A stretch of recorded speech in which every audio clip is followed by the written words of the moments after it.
The Puck Portfolio with Andy McNeil. Hey, welcome to the Puck Portfolio. It is Tuesday, February 4th. I'm your host, Andy McNeil, and joining me, as always, Nick Martin from DFO. Nick, how you doing, man? I'm doing good. Yeah, I'm excited. We got a good slate here, and then we get into the Four Nations break, so should be a good week. Yeah, I'm excited to take a break from politics and tariff talk and get into some hockey because it feels like I don't know. It feels like a year of my life went by in the last 4 or 5 days or so. But yeah, uh, good to get back into some hockey here.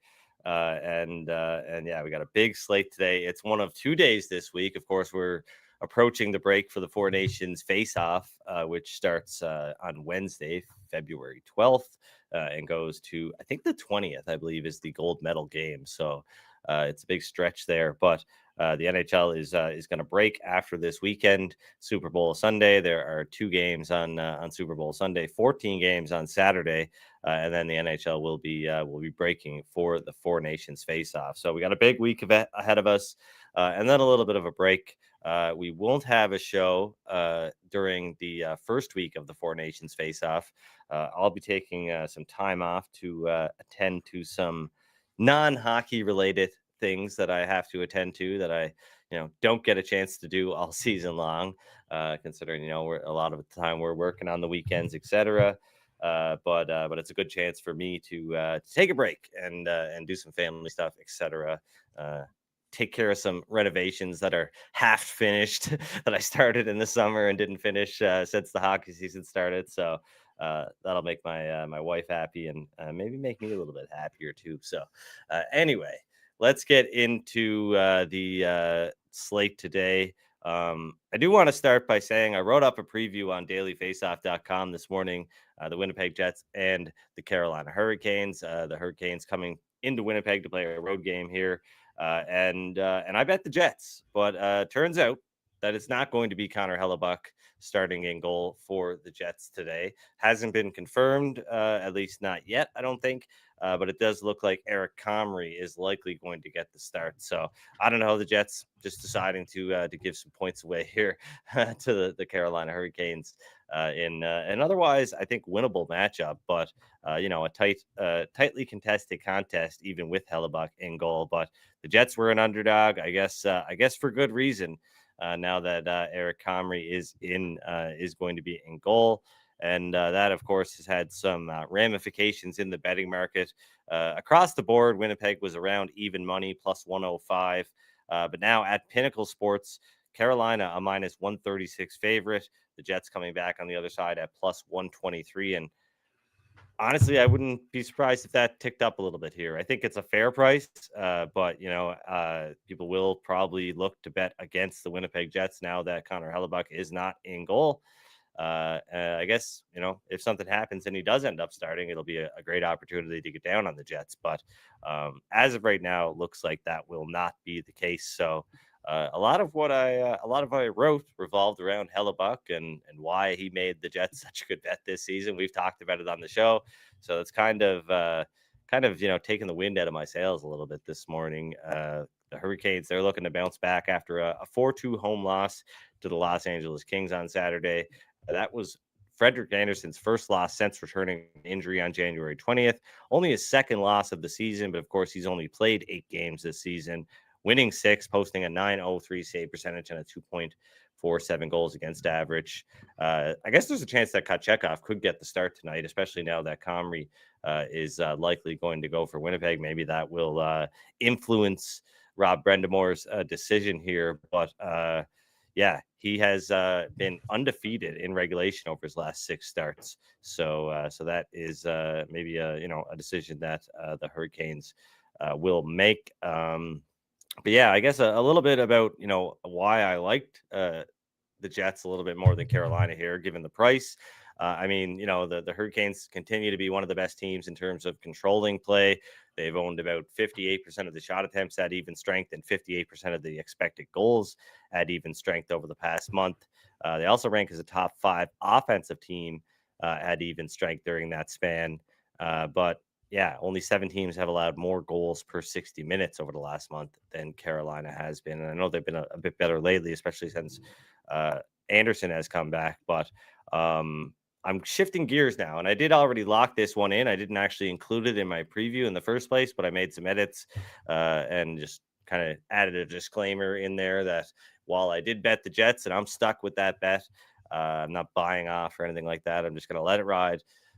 Winnipeg plus 105. I do like Mikko Rantanen to go over 2.5 shots minus 110 or better. I bet this at even money. That's the price at Pinnacle. But yeah, he hasn't made much of an impact on the score sheet yet, Nick, but he's been the go-to shooter for the Hurricanes. He has attempted 28 shots. That's 8 more than the next best player in the 4 games since he joined Carolina. 26 of those have been unblocked shots. Only 17 have hit the net, but that's still a lot in 4 games. And, just based on his unblocked shot numbers, it could be a lot more. And he's gone over 2.5 shots in all 4 games so far. Obviously, the Jets, not a terrible defensive teams by any means, but I think Rantanen will be getting his opportunities to shoot the puck again on Tuesday. So I like Rantanen at even money, or I guess up to minus 110 to go over 2.5 shots on goal. Which game do you want to focus on next, Nick? I'll throw out on that game. I actually added Burns to get 3 shots. I like your look, but I also think Burns going to the top power play is really noteworthy. If you look at the season average for shots on goal per 60 on the power play, Burns actually has the highest of anyone on the top unit aside from Jackson Blake. So I do think it's really notable because he should get a lot more clean looks here. He still shoots a ton. He's at over 16 attempts per 60 this season. But obviously anyone who's watched him has seen a lot of those are just trying to flick it into traffic from the point. So I think that's why we've seen his power play average go up so much, or why his average is so much higher in the power play. So I think at plus 170, him to get 3 is a solid look. Because I do think that move to the top power play unit is really noteworthy. Yeah, I like that look as well, and definitely being on the top power play certainly helps out here. But I'm just trying to find my notes here on the Oilers game, and I don't know. We can go to Vegas if you want, the Vegas Islanders game. Sure, yeah, let's go there. I'm gonna head on over to OilersNation.com because my article is up there, and I can just use that for some notes, I guess. Sure. Yeah, so I like the Knights. They're at minus 142, I think is the best I'm seeing. They opened much shorter than that, so which was really surprising, but I still think it's a good bet here. The Islanders have been a lot better. They were on a 5-game win streak before that loss versus Florida, but I'm not so sold that they're actually going to be able to keep this up. Matt Barzal's out, Noah Dobson's out, Ryan Pulak's out. The list goes on and on. They have picked up some guys recently that have been, helping to cover those losses. Tony DeAngelo's been all right.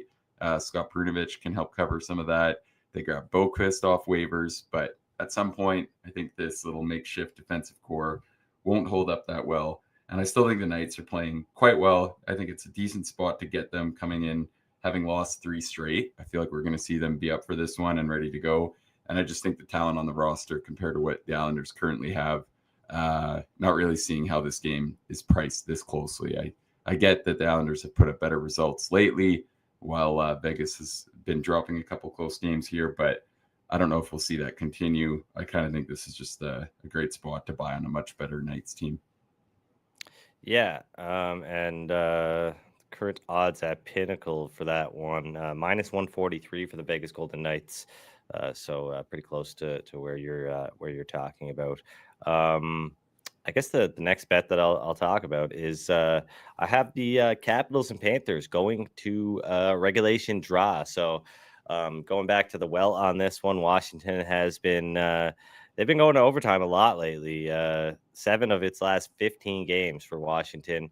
And I'm expecting this to be a pretty tightly contested game, thanks to it being a strong defensive matchup with 2 solid goaltenders. Obviously, one a lot more solid than the other. And I think, it's Capitals or nothing for me. I know that they haven't been playing their best hockey right now, and that the Panthers will absolutely probably control this game, given that they rank second in shot attempts and fourth in expected goals at even strength over the last month. But Washington, Florida, they've got pretty similar scoring rates, both offensively and defensively. A big reason for that, obviously, on the defensive side is Logan Thompson, and I think Thompson gives you an edge over pretty much every goaltender in the NHL right now. I mean, he's been the best goaltender in the league, not this season. Connor Hellebuck is definitely the best goaltender this season, but since November 30th, Thompson ranks first in goals saved above expected, according to Evolving Hockey. And additionally, while the Capitals, like I said, they haven't been playing their best right now, they rank among the bottom 10 teams in shot attempt percentage, Corsi for percentage over the last month. They rank 13th in even strength expected goal share, so they haven't looked terrible by any means. Like I know you could speak to that a little better than I Yeah, could probably. they've been a lot better, kind of dating back to the last 9 or 10 games. Like it feels Yeah. like the team was well aware that they had kind of just leaned far too heavily on the goaltenders, and since that point, they're back above 50% in expected goal share. So they definitely have pulled it together. I thought they made some mistakes versus the Jets the other night, but it was a pretty good game, and I feel like overall they have been more or less playing quite reasonably. So yeah, I'm kind of with you. I think they've bounced back, and I almost agree. Caps are nothing, but I like the tie play a lot. I think these teams specifically have played each other close. I think we're going to see both teams up for it, and I think it's a really good call. We've seen a lot of those either get home or be right there for the Caps recently. So I think you're getting a good number in this spot. Yeah, and in addition to having an edge in goal here with Thompson, he has been confirmed. The Panthers have been really mediocre on special teams, or worse actually. Sometimes here where are they at right now? They've broken even as road favorites this season. They've won 11 out of 18 games, so better than 50%, but doesn't really reflect doesn't match up with where their odds are at right now. They've been average or worse on special teams. And goaltender Sergei Bobrovsky hasn't been a world beater like Thompson has. And of course, the Capitals, I mean, over the last month, they've been really great on the penalty kill, 85-ish%, 85.4%, fifth on the penalty kill over the last month, and 10th on the power play, 25.6%. Since January 4th. And Florida is, the second most penalized team this season on a per game basis. So Washington should get some opportunities on the power play. And if they are on the kill, they will have, an edge there with their penalty kill and with Thompson in goal. So I think this is going to be a close game. And 7 of their last 15 games have gone to overtime. 4 of the last 10 meetings between these two teams have gone to extra time as well. The Panthers have actually won 9 of the last 10 games dating back to when they met in the playoffs. But Washington did win the only matchup between these two teams earlier this season, 4-1 on November 25th. So we'll see what happens. I know that the market is expecting the Panthers to trump the Capitals, but I do think too it'll be interesting to see. I know that was a bad joke. Sorry. I don't think Carberry's been very happy with the top power play unit. He talked after the game on Saturday that he's keen to they were on the second unit last game, but he wants to get Protas and Frank more minutes on the power play and see how they perform. So I think that could be notable in this game because, those two have been excellent. I think they've helped carry a lot of cover up for a lot of issues elsewhere on the roster lately. Ovi and Strome have been a lot worse. We've talked about it. So I wouldn't hate just riding Protas to get a point, which has been pretty damn good bet. It's been better than even money. I think pretty much it's better than even money again tonight. It's been that way for the last 2 months. So congratulations if you've been backing that consistently because he has been unreal. Yeah, absolutely. And the next game I want to talk about is the Edmonton Oilers and the St. Louis Blues. Edmonton, they ended their 6-game homestand with the back-to-back losses. First, dropping a 3-2 shootout decision to the Detroit Red Wings after being up 2-0 after the first period. Then they suffered a pretty disappointing defeat. Not for Maple Leafs fans, lots of those in attendance on Saturday, losing 4-3 to the Maple Leafs. They were down early in that one, big hole thanks to a poor start from Stuart Skinner. But starting a going to hit the road here now with a pair of back-to-back games against the Central Division. They're going to play the Chicago Blackhawks on Wednesday, and before that, though, they'll play a much tougher opponent in the St. Louis Blues. I know you're probably hoping that the Blues win this game for your playoff bet, and really, I Yeah, I wouldn't mushed them be pretty surprised hard. if I wouldn't be surprised if they did, because these two teams have split the last 10 meetings. Edmonton, has lost the last 2 times they visited St. Louis. They've actually lost 3 of their last 4 trips to St. Louis, dating back to December 29th, 2021. And yeah, the Oilers, they did get a win over the Blues back on December 7th at home. Looks like Edmonton is going to keep their top 6 together, which is not really a surprise. Connor McDavid, Leon Draisaitl, Corey Perry on the top line, Zach Hyman, Ryan Nugent-Hopkins, and Victor Arvidsson on the second line. But the bottom 6 getting shuffled up at practice on Monday, just mostly just kind of moving parts around. I guess Chris Knobloch looking to spark some of his depth scorers, but Stuart Skinner could probably use a spark here too. I mean, he dropped 4 of his last 5 games, and he allowed 3 goals on 1.34 expected goals in the first period against Toronto, which, like I said, put his team in a big hole. So don't know yet. I don't think there's anything out there right now on the starting goalies. While we know Binnington is likely to start, I don't think anything is out there yet on Edmonton. Yeah, nothing confirmed just yet. But I wouldn't be surprised if Calvin Pickard got the start tonight either. Maybe give the Skinner the easier matchup tomorrow against Chicago. Pickard obviously has been pretty good this season. He's won 5 of his last 6, or won his last 5 starts. And yeah, he'll get a start in the next 2 games, just a matter of which one. The Blues, they snapped a 4-game losing streak with their win over the Utah Hockey Club on Sunday.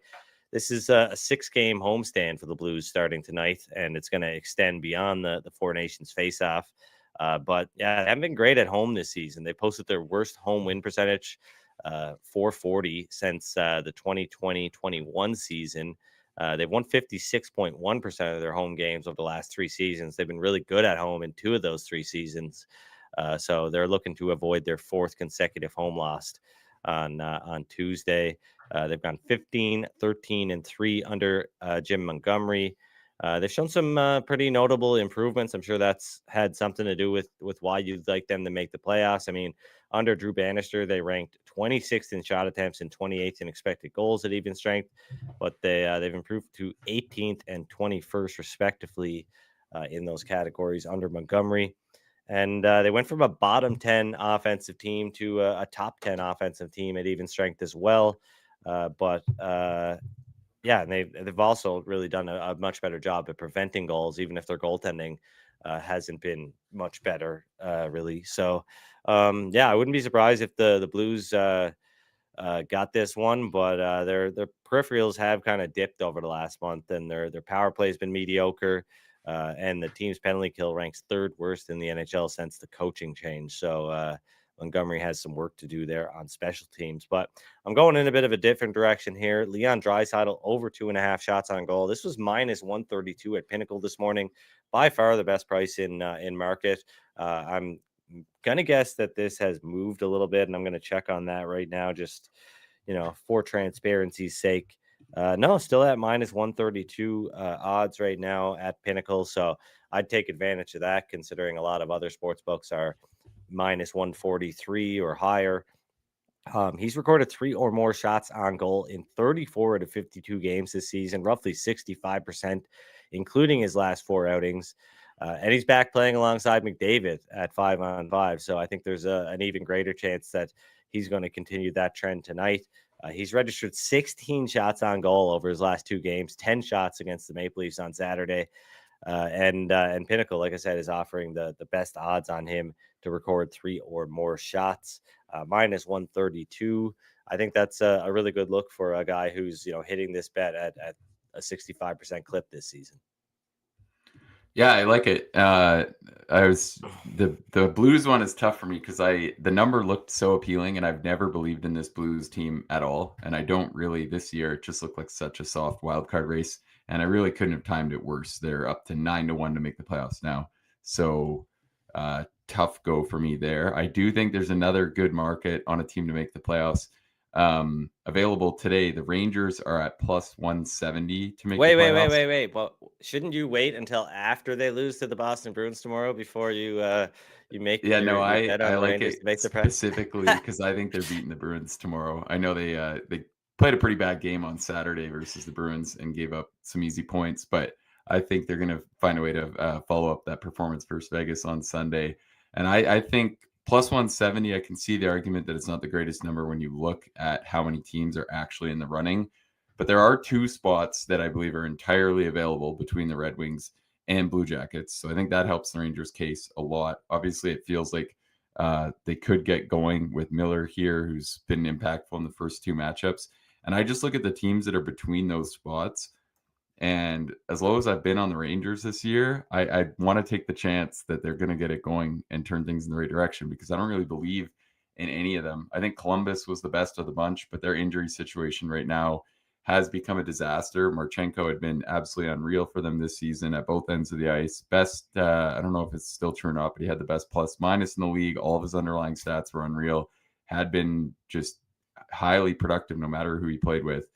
So his absence is huge. And I think that we could see them come down to earth. I'm not sold on the Islanders, as we kind of talked about earlier in the show. I don't really know if I buy into the Wings resurgence either. They kind of went on this exact same run last season. If you look into it, it was really just coming right out of January. They had the exact same push going. And I definitely think they are a better team right now than they are under McClellan. But I also think that the way they've won these games recently is just not likely to be sustainable. I think it could be one of these things where they come down to earth pretty hard. So I feel like there's two spots that are completely available right now.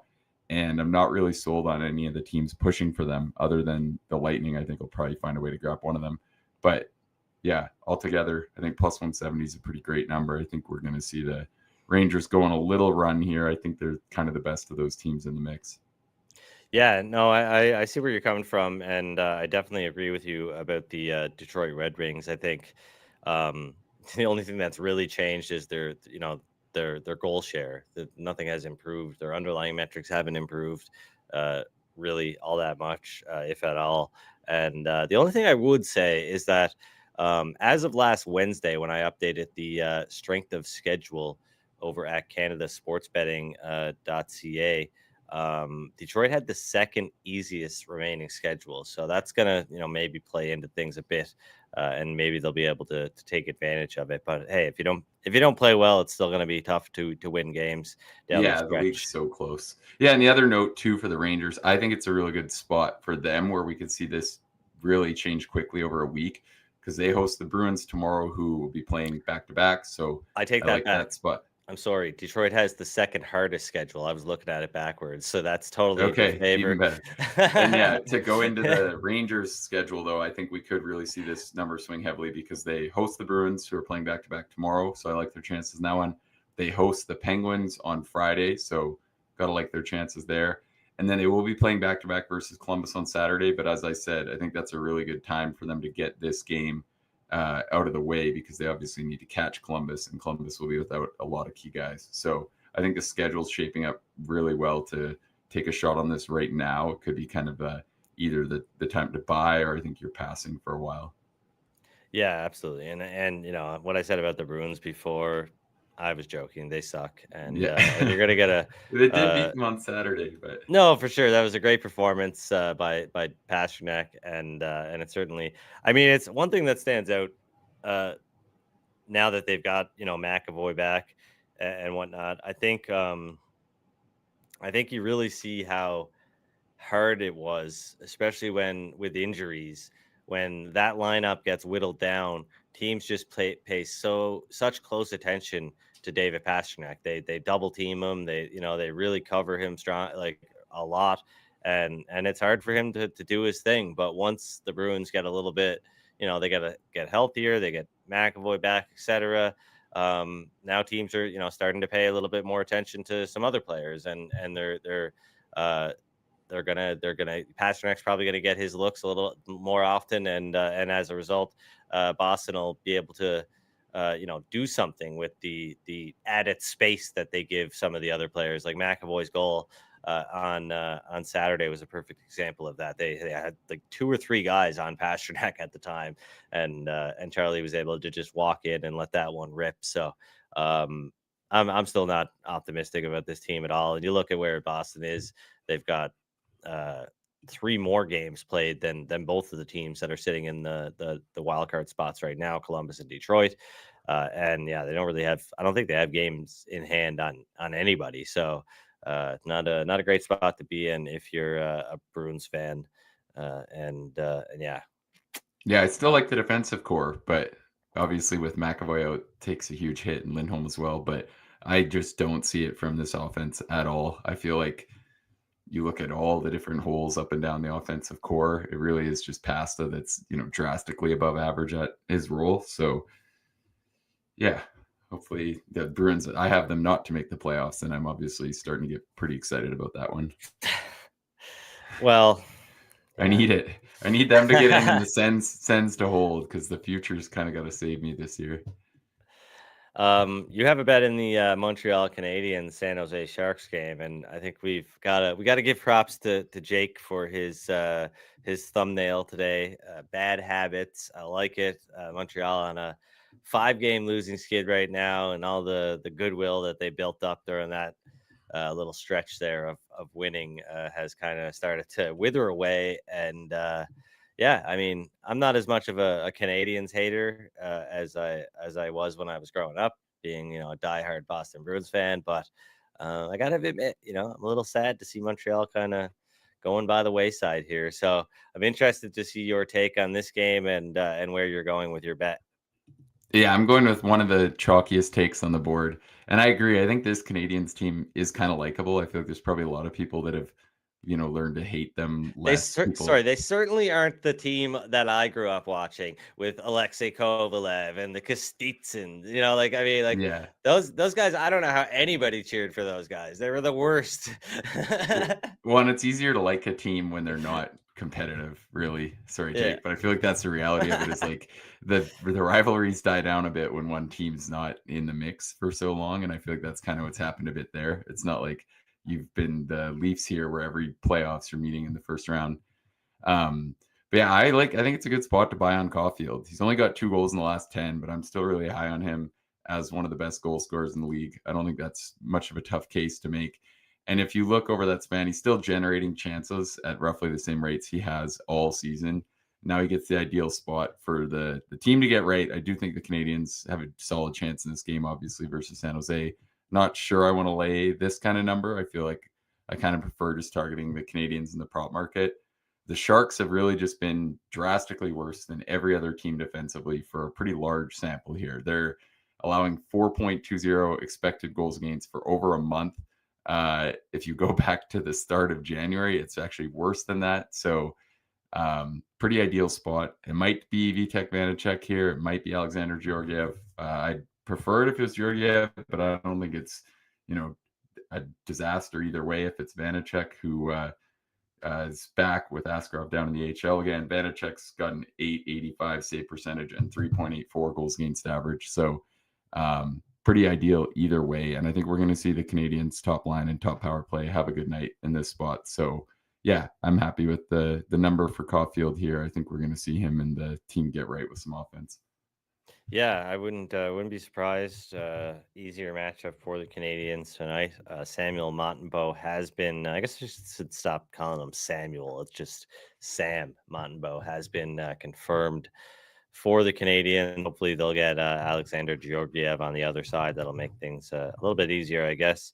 And it probably will be the case, as I think Askarov was sent down on the weekend, if I recall correctly. He was. It'll be Askarov Askarov. It'll be Vanacek or Georgiev. So either way, I don't think you're right on. horrified. And a note about the Boston Bruins here in action against the Minnesota Wild tonight. Marc-Andre Fleury will be starting for the Wild. Jeremy Swayman for the Bruins. So looks like you're going to get Jonas Corposalo against the Rangers tomorrow. Before we get out of here, I've got to look into a little bit here about this New Jersey Devils team. I know they're dealing with some injuries. It's going to be Nico Dawes in goal tonight for the Devils against the Penguins and Alex Nedeljkovic. But man, the Devils are just, I look at them as a road favorite even in a game like this. And I don't think I could bring myself to make a bet on this team in this spot right now. And they're starting to worry me. I mean, their metrics have not looked great over the last recent month or so, and obviously injuries playing a role in that. But I mean, I don't know. If you're a Devils fan, I think you got to be a little bit worried about the shape this team is in, heading towards a playoff stretch run here. Yeah, I agree. I really thought the Devils would be one of the absolute best teams in the league this year. I bet them to make the President's Trophy, which is just not worth anything at this point. And there's been a lot of flaws that I didn't really expect. Like, I thought that the offensive depth was pretty reasonable, and it's been pretty awful. I feel like there's a lot of guys you can point to where you want more. And then obviously now with Markstrom out, the goaltending's become a lot more of a question mark. So yeah, I think when you look at the way they've scored for however long it was, Markstrom was kind of carrying them after a slower start to the year, and now they got to try to figure it out at a bit of a tough time here. So I don't know if we'll see them, fall into the wild card race so much or not. It's hard to say. That'd be pretty crazy, but the market and myself has been super high on the Devils all year, and I think probably both been wrong. I haven't looked at their season-long ROI in a while, but we've talked about it lately. They're still getting a ton of credit in the betting market. Feels like almost every night, and I feel like just not living up to the expectations at all. Yeah, according to Evolving Hockey, since the NHL returned after the holidays on December 27th, the Devils rank 21st in expected goals percentage, 49% at 5-on-5, and just over 50%, which is totally average. 17th right now in shot attempt percentage. But as far as their profitability goes, I'll just look that up really quickly before we wrap this show up, because that is probably will provide some insight into just why I don't think this team is a great bet this year. But where are we at here? Come on. Giant spreadsheet with lots to look at. And I'm on a little screen. While you do that, I'm going to pull up what they're at since New Year's, because I feel like it's gotten even worse here. They are...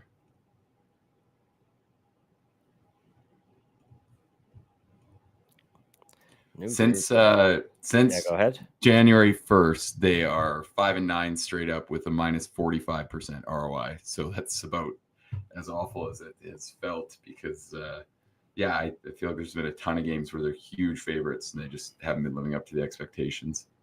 Yeah, minus 6.09 units year to date for the Devils, and as favorites, they're one of the worst. Yeah, the third worst team. So if you bet 1 unit, just a flat bet on the Devils in every game that they've been a favorite this year, which is how many games? 49 games. So yeah, a large chunk of their games, you'd be down 7.5 units. Right now, they've got a 53% win rate as favorites this season. So yeah, not very good. But that pretty much does it for today's episode of the Puck Portfolio.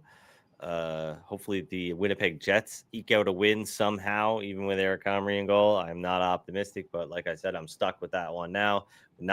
Obviously not recommend betting on Winnipeg at this point, but the other bets that I do like is Mikko Rantanen over 2.5 shots at minus 110 or better.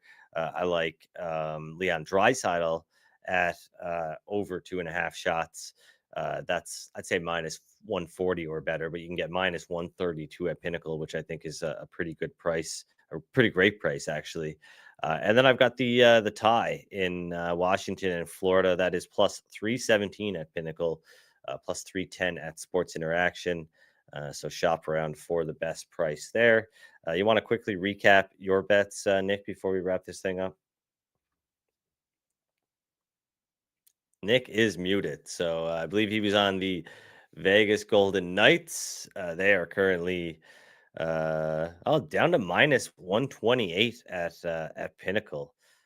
So a little bit of resistance there, but that's good. If you like next play, then you're going to get an even better price on the Vegas Golden Knights.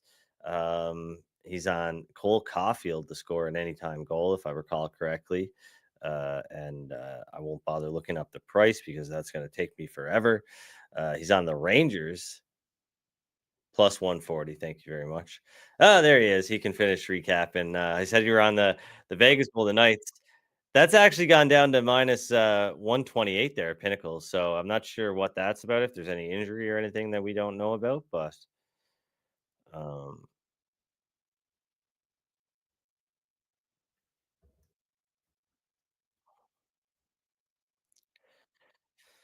nothing on dailyfaceoff.com yet.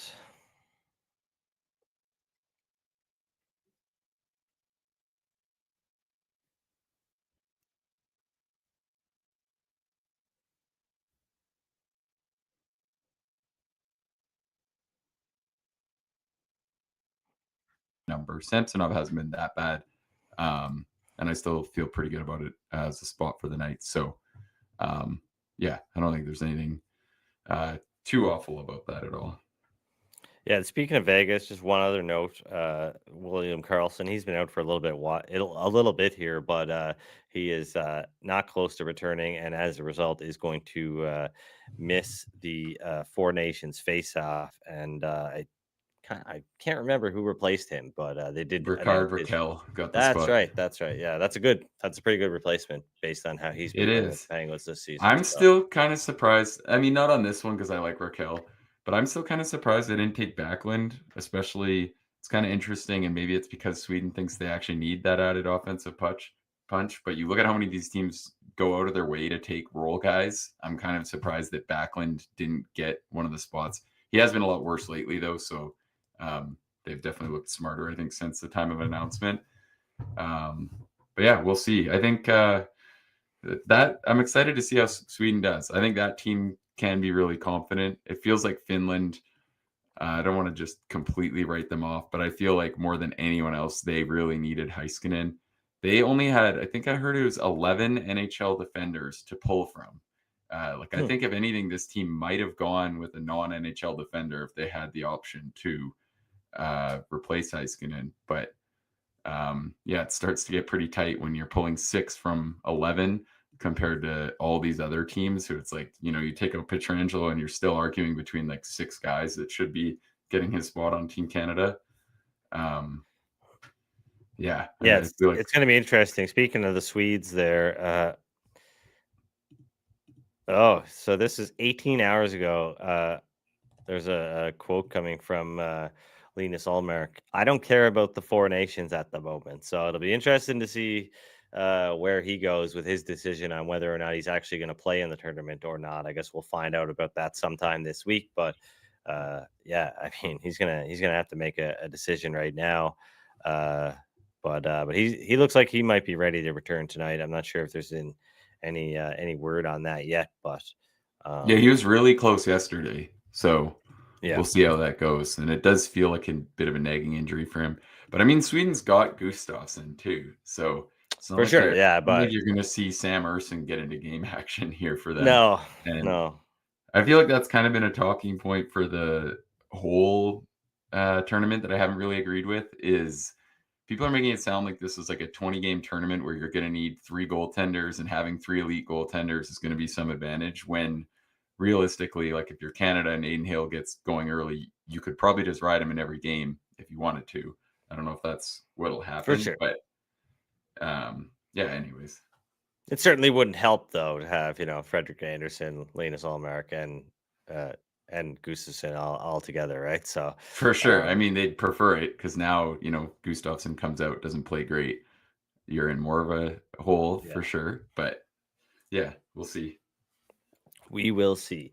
But yeah, we'll be back tomorrow at 1 p.m. Eastern time right here on the DFO Fantasy and Betting YouTube channel. Until then, good luck with your bets and gamble responsibly.